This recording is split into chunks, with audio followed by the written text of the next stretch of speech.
This is CBC Vancouver News.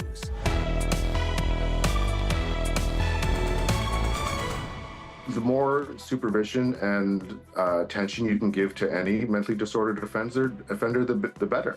A triple stabbing in Vancouver's Chinatown sparks recommendations and changes at BC's Forensic Psychiatric Hospital. The system is broken. Plus, the 7-hour waits, the 9-hour waits. This is just unacceptable when somebody is in a mental health crisis. Victoria's police chief calls for improvements when officers take someone to a hospital for mental health support. And this is a monumental shift in Canadian politics with respect to climate policy. Amid David Eby's pivot on the carbon tax, we get a history lesson on the levy. Hello, I'm Janella Hamilton. Thanks for joining us. It's nearly 1 year to the day since 3 people were stabbed in Vancouver's Chinatown. The man accused was on a day pass from the BC Forensic Psychiatric Hospital and a past offender. The province has now released a report looking at the events that led up to the attacks. And as John Hernandez explains, the report recommends ways to avoid future tragedies, including GPS tracking for high-risk patients. We're accepting all of the recommendations of the report. A pledge from BC's health minister to improve psychiatric care and how high-risk patients are handled. 1 year after 3 people were stabbed and seriously injured at a Chinatown festival. The suspect, Blair Donnelly, was charged with 3 counts of aggravated assault. I think it's an excellent report. That report dove into the events that led to the stabbing. That day, Donnelly was granted a day pass from BC's Forensic Psychiatric Hospital. He'd been staying there ever since he was found not criminally responsible for killing his daughter because of a mental disorder back in 2006.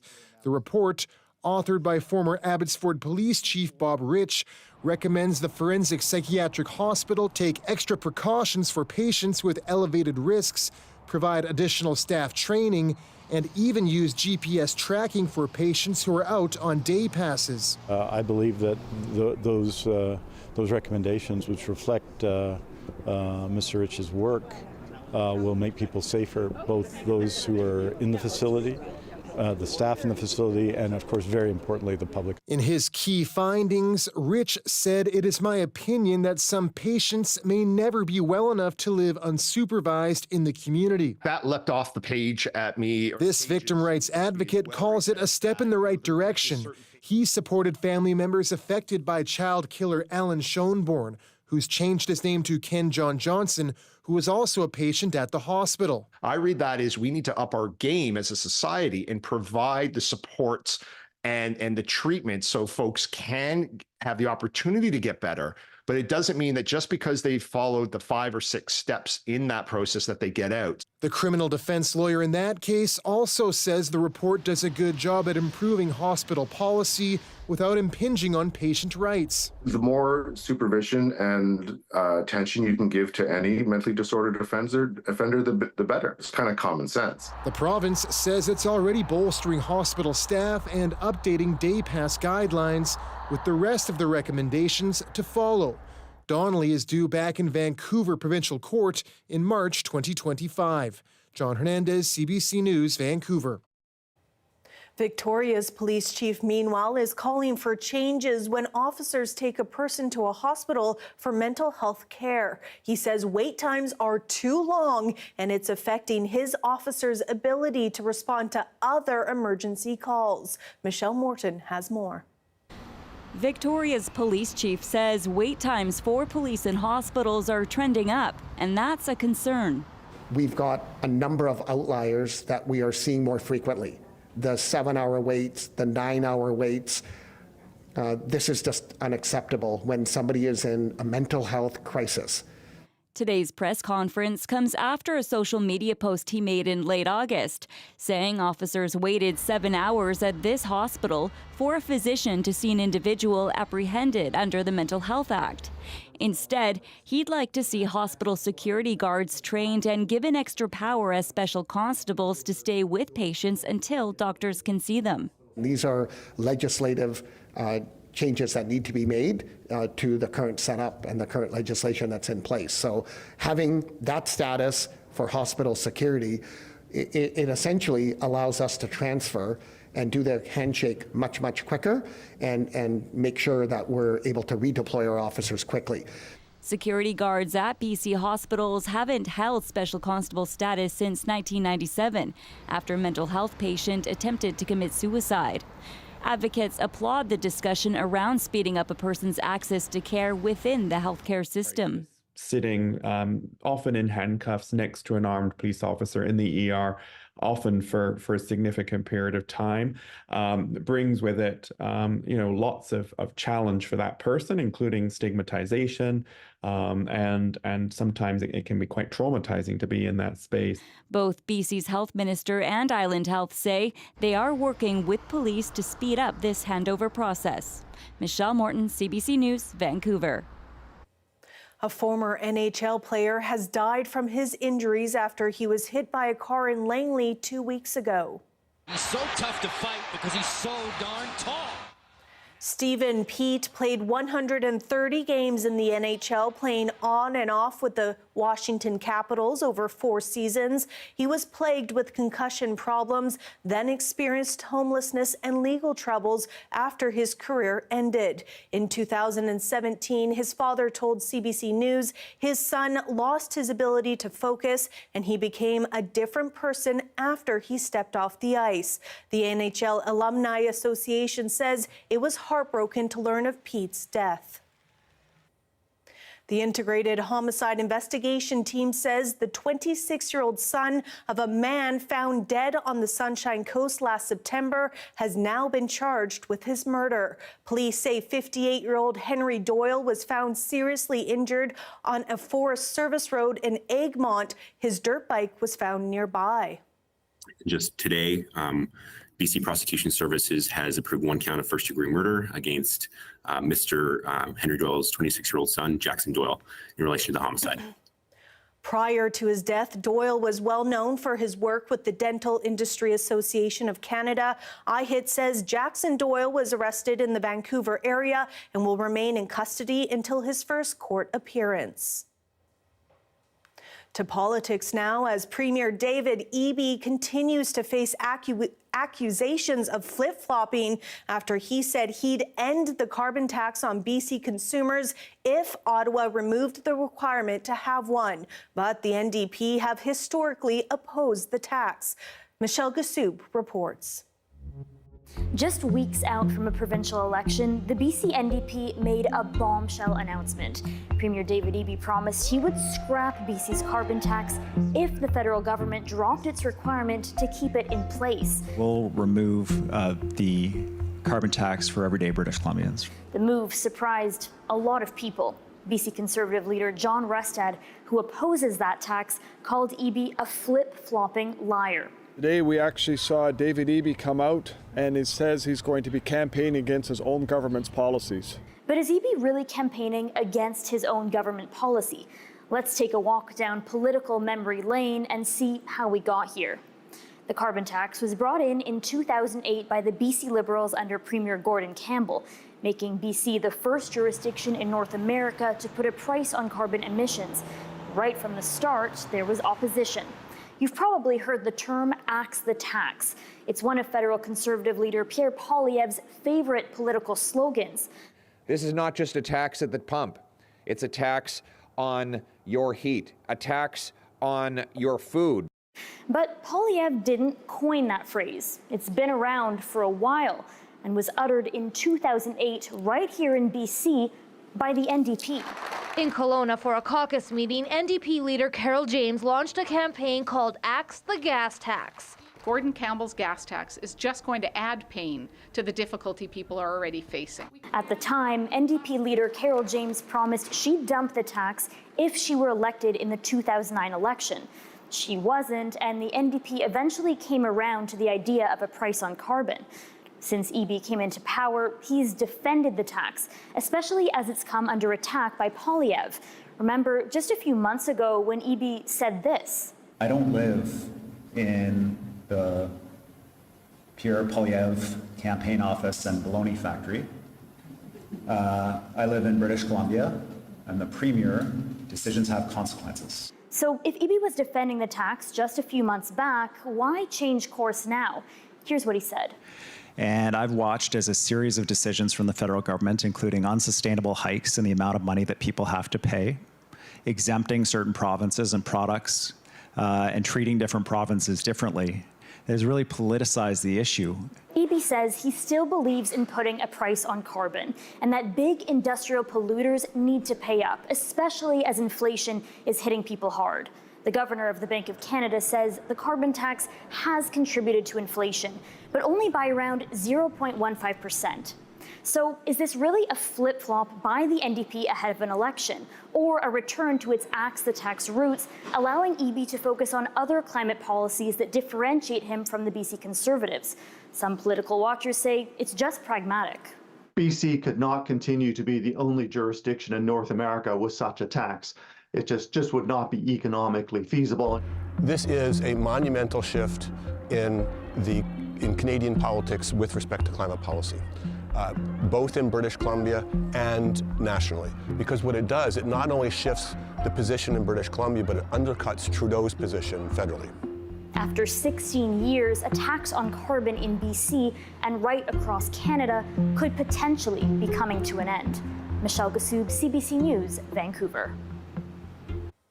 Our legislative reporter, Katie DeRosa, spoke with Michelle Elliott on BC Today, explaining more on Eby's move and what might happen next. You know, Eby was the only premier to defend the carbon tax. Other premiers across Canada have come out saying the situation have changed. Canadians are struggling with affordability. We can no longer afford to pass the cost on to them. I've been told by experts that even though some get a rebate through the carbon action tax credit, people don't know that they're getting the rebate. The rebate's not big enough, so people don't really realize that they are getting some money back, and it is income-based. So it's lower to middle income people who are getting the money back. And of course, the Prime Minister, Justin Trudeau, is under pressure from Pierre Poilievre to axe the tax. That's now become the BC Conservative slogan as well. So Trudeau is under pressure. He has given concessions on the carbon tax to Atlantic provinces, for example, on home heating oil. So that seems to be what Eby is saying, is that the federal government has weakened the support from the carbon tax by exempting certain fuels, not exempting others. And that is the sort of the context under which this waning support has dwindled for the carbon tax. So I basically think what this shows is how quickly the news cycle is moving in the election. We're getting announcements on the fly, like yesterday, and I think we can expect to see that as we are not even in the official campaign period. It doesn't launch until Saturday, right, and this news is flying. So let's be prepared for more surprise announcements, more reaction, more accusations of flip-flopping, more accusations of climate denial. That's going to be the theme of this election. Today, the Prime Minister attacked the federal NDP leader, saying Jagmeet Singh has no idea what to do about climate change. Justin Trudeau's comments follow the party's decision to pull out of an agreement to support the Liberals in Parliament. As David Thurton reports, Trudeau is defending the government's carbon tax.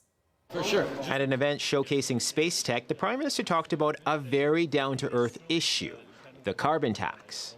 I know there's a lot of people really disappointed with the NDP playing simple politics, walking away from progressive values, walking away from the fight against climate change. Justin Trudeau ripping into the NDP leader after Jagmeet Singh was unclear if he would keep the federal carbon tax and rebates. We want to see an approach to fighting the climate crisis where it doesn't put the burden on the backs of working people. Now, another NDP leader is backtracking. A lot of British Columbians are struggling with affordability. British Columbia's premier making a significant flip-flop, committing to scrap the province's consumer carbon tax if Ottawa drops the requirement. The political consensus that we had in British Columbia has been badly damaged by the approach of the federal government to this issue. What we're hearing is what politicians are going to do less. This environmentalist says the NDP is bowing to pressure. What we're not hearing about is what they are going to do more to help folks navigate the impact of rising oil and gas prices on their wallets while at the same time reduce emissions to tackle the climate crisis. Carbon taxes are supposed to encourage Canadians to buy more efficient cars, but for Conservatives, it's just about making life more expensive. We need a carbon tax election now. Give Canadians hope that once again we can bring home the country we love. New Democrats still back a carbon price on big industries, but it's hard not to see politics at play here, as the federal NDP tries to distance itself from the Trudeau Liberals and the BC NDP faces a tight provincial election campaign. David Thurton, CBC News, Ottawa. Longtime Prince George MLA Shirley Bond and Health Minister Adrian Dix stood together earlier today to announce that more defibrillators will be available throughout the province. It's a cause the outgoing BC United MLA has championed for years. Bond admits she's called for Dix's resignation more than once, but they found common ground. I would go to him with devastatingly difficult stories and say, "Would you help me?" And the answer was always yes. And I am deeply grateful for that. And while we disagreed on the approach to AEDs in public spaces, we worked our way through that. Late last month, Bond announced she would not run in the fall provincial election after the collapse of BC United.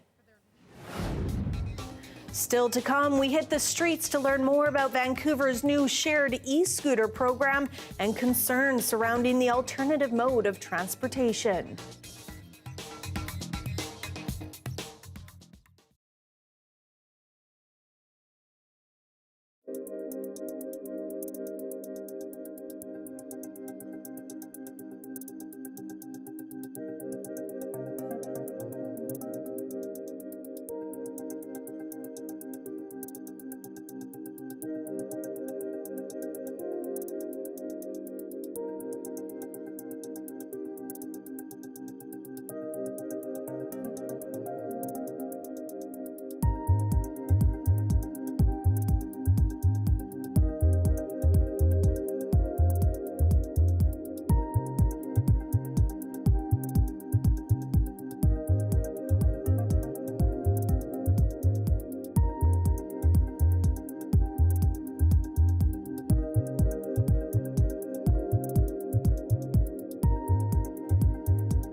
As we told you yesterday, Vancouver has a new shared e-scooters rental system. Right now, it's available in 2 neighborhoods, Hastings Sunrise and Grandview Woodland. The micro-mobility can be a good way to get around the city, but as Rafferty Baker shows us, there are potential downsides. Vancouver Mayor Ken Sim and his fellow ABC councillors take a first ride on the new electric scooters. The public rental system has launched in a couple East Van neighborhoods. Lime, the company behind the project, has run into trouble in other cities. The public scooters were banned in Paris and Montreal after complaints about people leaving them strewn around sidewalks, among other things.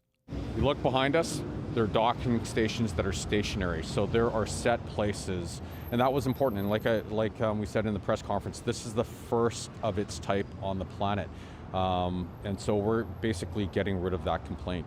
27 docking stations have been installed, and the scooters need to be returned after each use. But beyond the question of clutter, there are other concerns about electric scooters in general. I mean, I've seen people run over dogs, you know, that's what I've seen. One time here, actually, ran over this dog, and the dog was screaming like crazy. I've seen all the people like carrying a second person on a scooter, and is not ideal. And for accessibility advocate Amy Amanti, the proliferation of e-scooters makes getting around more challenging. I don't see them coming in advance. I can't get out of the way of their path, right? And I don't hear them necessarily coming in advance, where we've got e-bikes and all those things that just don't make enough noise. Amanti is particularly worried about inexperienced users and the potential for people riding scooters on sidewalks. Vancouver's e-scooter rules are clear: no riding on sidewalks.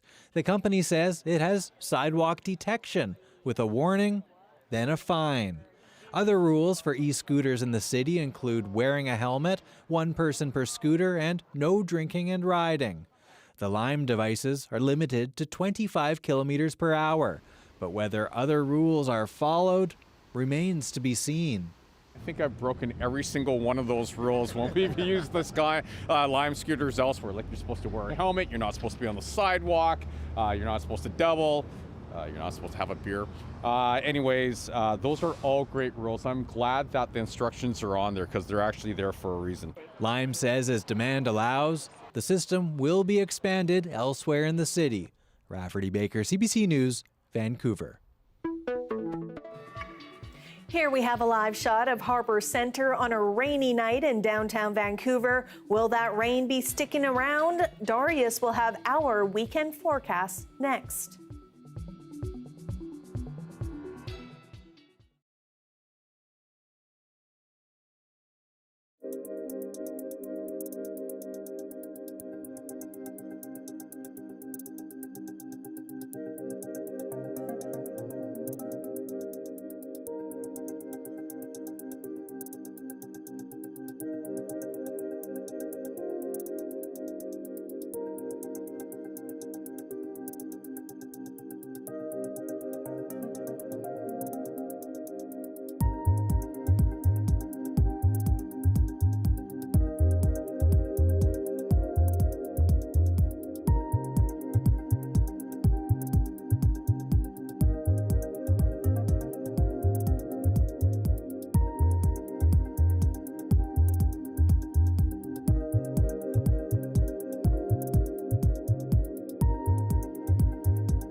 The weather update is brought to you by Direct Buy Furnace. To cool and clean the air in your home, call Direct Buy Furnace. Installing Trane, the most reliable heating and cooling brand.